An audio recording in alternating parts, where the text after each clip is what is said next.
tenemos toda esta situación que está acaparando nuestra atención con los incendios en el sur, con la censura de algunos artistas, los ataques a otros, también hubieron dos funcionarios que fueron despedidos esta semana. Se habla de la motosierra o la guillotina de Karina Milei, que es la que decide todo.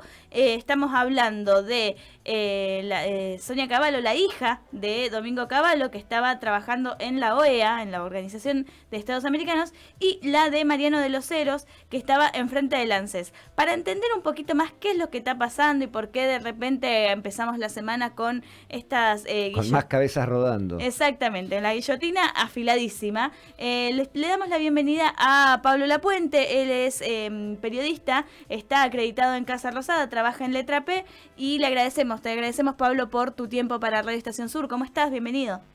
Chicos, buen día, ¿cómo están? Muy bien, ¿ustedes? Muy bien, muy bien. Acá, bueno, obviamente son muchísimos los temas para tocar, pero en principio estas dos desvinculaciones, que una, bueno, sabemos que Cavallo había criticado a Milei como desquite, la echa la hija, y después, bueno, Mariano de los Heros, que la explicación era, bueno, dio una primicia que no tenía que dar. Y todo esto en el marco de un contexto que vos retratás muy bien en tu nota de Letra P, que ya viene de arrastre, que ya lleva 5 cabezas rodando por lo menos en lo que va del año, ¿no? De un año que lleva un mes y pico. Uno dice lo que va del año, lo que va del año son 40 días.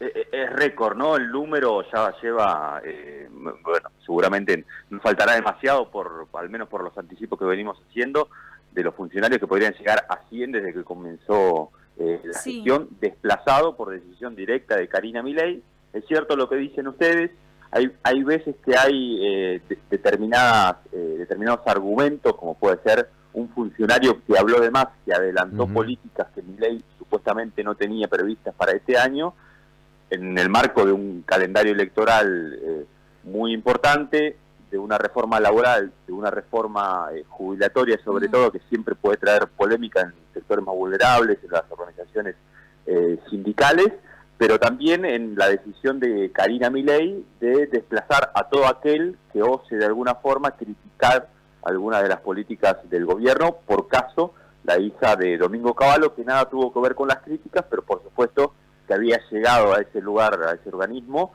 a través del padre, ¿no? A quien Milei hasta hace pocas semanas o pocos meses era como uno de los grandes próceres, ¿no? Sí, tal cual. Entró y se fue por portación de apellido, digamos. Exactamente.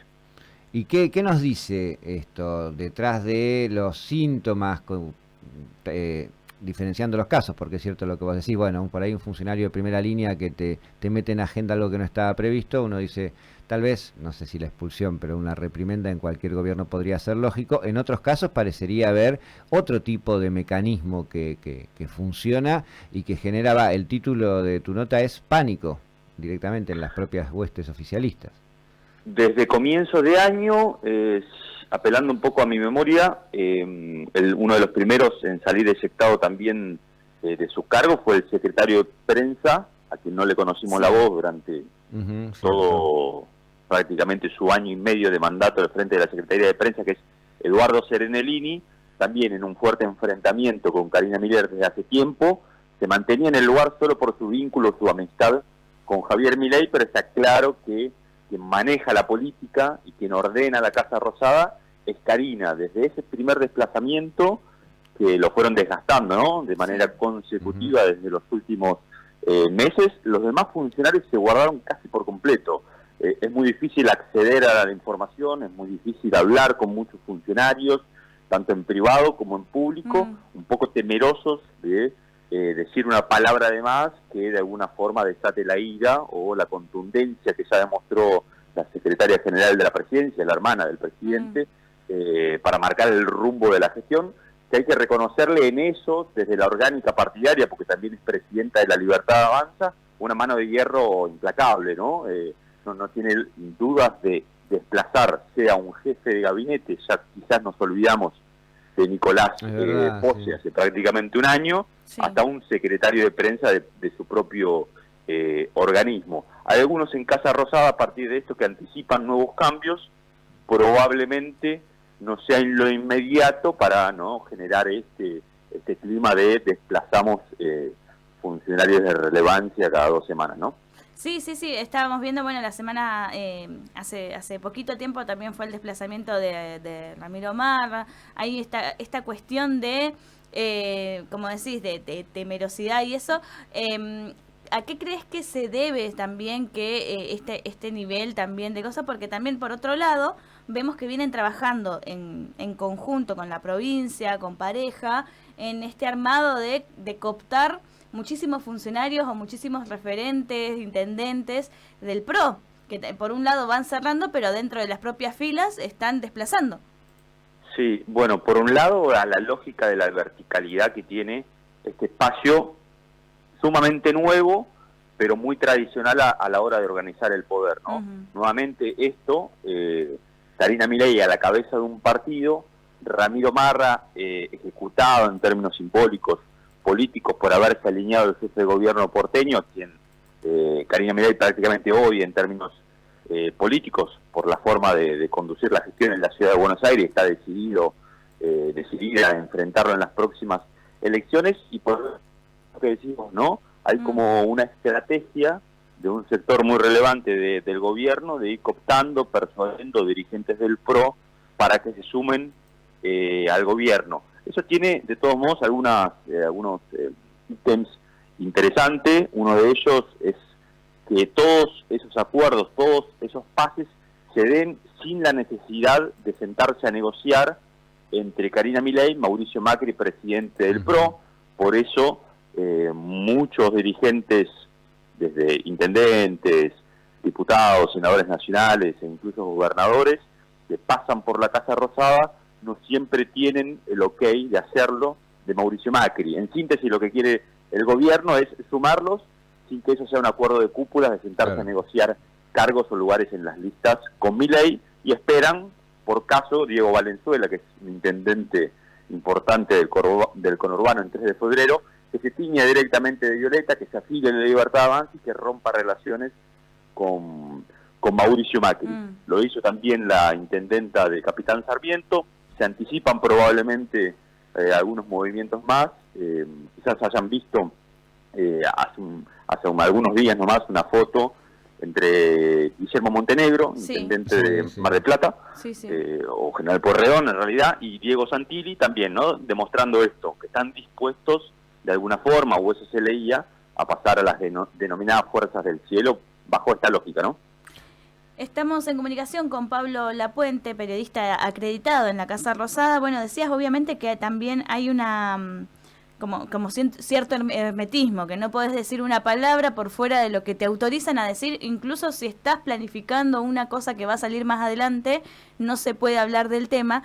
Y yo preguntarte desde el cholulismo total, ¿cómo se manejaba esto en otras etapas de gobierno, en otros gobiernos? ¿Hace cuánto estás ahí en Casa Rosada y cómo similitudes y diferencias con otros momentos? Sí. Para ser completamente honestos, ingreso a la Casa Rosada, acreditado por letra P, junto con este gobierno. Ahí va, bien. Venía siguiendo hace unas pocas semanas antes a esta nueva agenda que es la Libertad Avanza.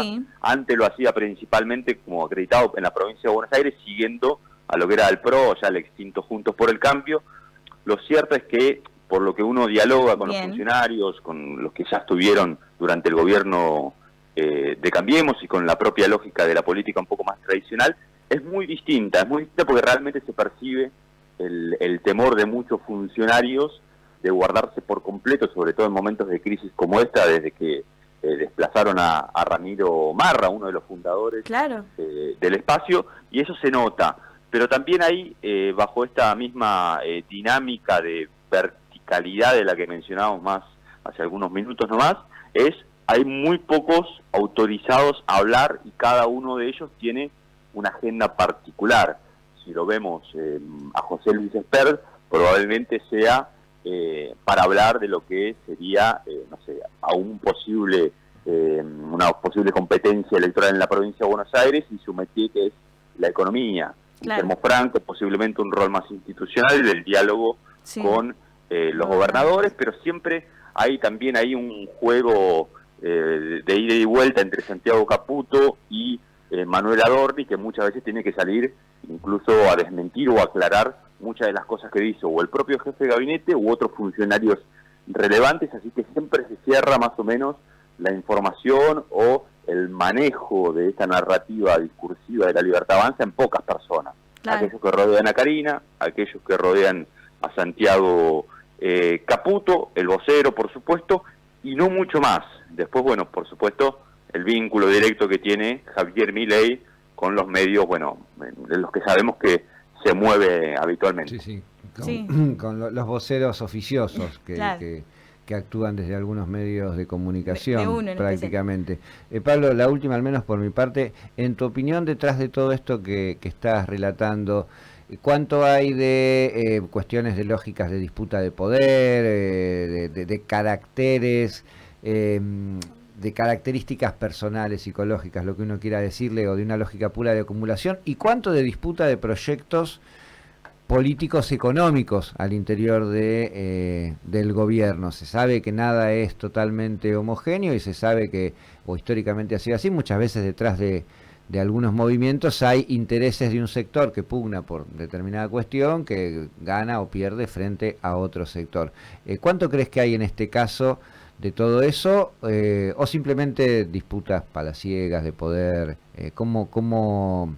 ¿En qué clave leer estos movimientos? Yo creo que sin duda este gobierno, a diferencia, si lo marcamos con más o menos un mismo espectro ideológico y lo comparamos con el PRO, realmente tiene una ambición de poder caudalosa, digamos. La Libertad Avanza. El famoso venir por todo, ¿no?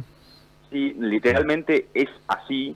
Digo, se ve de manera muy clara en esta batalla cultural que a veces son agendas sin duda muy relevantes, pero que mientras eso sucede o mientras impulsan algunos ataques sea a minorías, a derechos consagrados, a cosas que creíamos que no se volverían a discutir en Argentina, pasan otras cosas que quizás sean de una agenda menos relevante o menos mediática. Por caso, ayer lo que es las negociaciones o las presentaciones de pliegos para quedarse con licitaciones en la hidrovía, negocios multimillonarios donde ya se complejiza un poco el escenario porque ingresan actores internacionales económicos con intereses en Argentina. Realmente es muy amplio, digamos, la agenda que maneja, por supuesto, el gobierno nacional, pero volviendo a tu pregunta, creo que sí, que hay una disputa de poder muy grande, que a veces se ve no en las primeras líneas, porque es cierto que la buena imagen, que al menos algunas encuestas le marcan al gobierno, mantiene el orden interno de la cúpula, pero sí en las segundas o en las terceras líneas, y los desplazamientos lo demuestran, sí hay una interna por momentos feroz que anticipa esto que decíamos también hace algunos minutos, que va a haber nuevos cambios, que esto va a continuar y probablemente se acreciente un poco porque siempre las elecciones tienden o por lo menos la confección de las listas previo a las elecciones tiende un poco a explicitar un poco más las diferencias dentro del gobierno, así que seguramente es algo que vamos a seguir, pero probablemente podemos anticipar que no va a ser tan ordenado como le hubiera gustado al presidente en un inicio. Claro. Ahora sí, la última, Pablo, de estas de mi parte. Hubieron rumores de posibles diferencias con el ministro de Economía, con Luis Caputo, y se rumoreó una posible salida, no sé qué. Bueno, después se desmintió eso. ¿Qué es lo que se sabe? Realmente a mí no me consta eso. He consultado, por supuesto, porque uno se hace eco de lo que lee en los medios, en las propias redes sociales, pero fue el propio presidente el que lo volvió a ratificar nuevamente en una entrevista, e incluso es posible que todavía no está confirmado, pero también es un escenario que barajan ahí en Balcarce 50, es que incluso el ministro de Economía viaje o junto al presidente en los próximos días a Estados Unidos en el marco de la CIPAC, él para volver a Washington e intentar llegar a un acuerdo con el FMI, o en paralelo. Eso también en el marco de un ministro que hasta ahora pocos se han animado a criticarlo dentro del gobierno, y aquellos que lo hicieron, por caso algunos que estaban en este un poco lavado consejo de asesores económicos del gobierno, también fueron desplazados, avalado por el propio presidente, así que me parece que uno no podría prever el futuro, qué va a suceder, pero al menos hasta hoy, hasta este día, hasta esta hora, está firme en su cargo. Con la dinámica que tiene este gobierno siempre es complejo anticipar qué va a suceder, pero por todas las fuentes que consultamos en Casa Rosada, en el gobierno y en el propio Ministerio de Economía, es un ministro que todavía es de los más fuertes dentro del gabinete, junto con Patricia Bullrich en su política más un poco de mano dura, o la propia Sandra Petovelo, que ya tiene un vínculo personal con el presidente, ¿no? Bien. Pablo Lapuente, redactor acreditado en Casa Rosada de Letra P, te agradecemos la gentileza de compartir esta información y este análisis aquí con Radio Estación Sur, y bueno, nos encontramos en cualquier otro momento porque tela para cortar, como se dice, parece que va a seguir habiendo. Charlemos cuando quieran. Gracias, chicos, por el llamado. Abrazo grande, hasta pronto. Abrazo. Ahí pasaba entonces el análisis de Pablo Lapuente de lo que hay detrás de este fenómeno que se está empezando a llamar como la guillotina, sí, y que ya se llevó puestos 5 funcionarios en lo que va del año, de un total de 100 en lo que va del gobierno. Pensemos también esto, ¿no? Lo que decía Pablo y lo que estamos viendo, más allá de que algunas encuestas le pueden dar un poco mal o lo que sea, le está en imagen pública. Han construido muy bien su relato, les está yendo muy bien, tienen cooptados varios dirigentes del PRO, algunos medios de comunicación. Obviamente ese relato que nosotros vemos en las pantallas no siempre es el que se ve en las calles o el que se ve en la cotidiana, pero está construido su relato y su batalla cultural. Yo no sé si está yendo tan bien. Sí comparto que está construido muy bien, cierra, es sólido, y además va de la mano de esto que destacaba Pablo Lapuente recién, y que contrasta fuertemente con la experiencia de gobierno de la que venimos, de el liderazgo decidido, el liderazgo fuerte, la figura que ordena. Sí. Entonces hay una narrativa que se construye sobre una actitud política muy decidida y un relato, una narrativa con 4 o 5 puntos claros, que no requieren demasiadas palabras para ser desarrollados, que son contundentes, que pegan, y por supuesto con todo un dispositivo económico de instalación de eso. Totalmente, todos los fierros. Por múltiples vías. Y el eso apoyo es lo que internacional. Está. Ahora, ¿cuánto de eso, si eso está pregnando tanto, como dicen? Porque después ves los análisis de las consultoras y aparecen cosas raras, ¿viste? Como diciendo, bueno, la imagen del presidente sí, pero el rumbo al que nos lleva no, entonces el 60% en una cosa baja un 40% en otra. Ahí hay un fenómeno es raro, que todavía no está tan claro cómo va evolucionando en la medida que pasa el tiempo, y también la realidad es... Hay que decirlo, cualquier persona con los pantalones bien puestos genera también ese tipo de fenómenos, tipo, bueno, te banco porque tenés carácter, porque tenés liderazgo, pero me parece que las decisiones que tomás no están bien. O sea, pero te banco como personalidad. Alguna de esas combinaciones existen y han existido. Al menos se revelan en los estudios de opinión pública y esas cosas que después... pasa algo y resulta que hay que hacerlos un bollito y tirarlo todo a la basura, sí. Porque de eso también hemos tenido. También es cierto que estas semanas, además de todos esos movimientos políticos, han pasado cosas que están en el imaginario público, son los incendios, los ataques a los artistas, las censuras. Vamos a ver también cómo se desarrolla y cuánto influye eso, porque el pueblo argentino es muy de si algo ya pasó la semana pasada, quedó viejo. Desgraciadamente estamos en una etapa en la que no sé si son las redes sociales, TikTok, que nos suprimió el lóbulo frontal y estamos como la chica de Siempre el Mismo Día, ¿cómo es? Una película de Adam Sandler y Drew Barrymore, viste que ella todos los días se levanta y se olvida qué pasó en su día anterior. Está así, ¿no?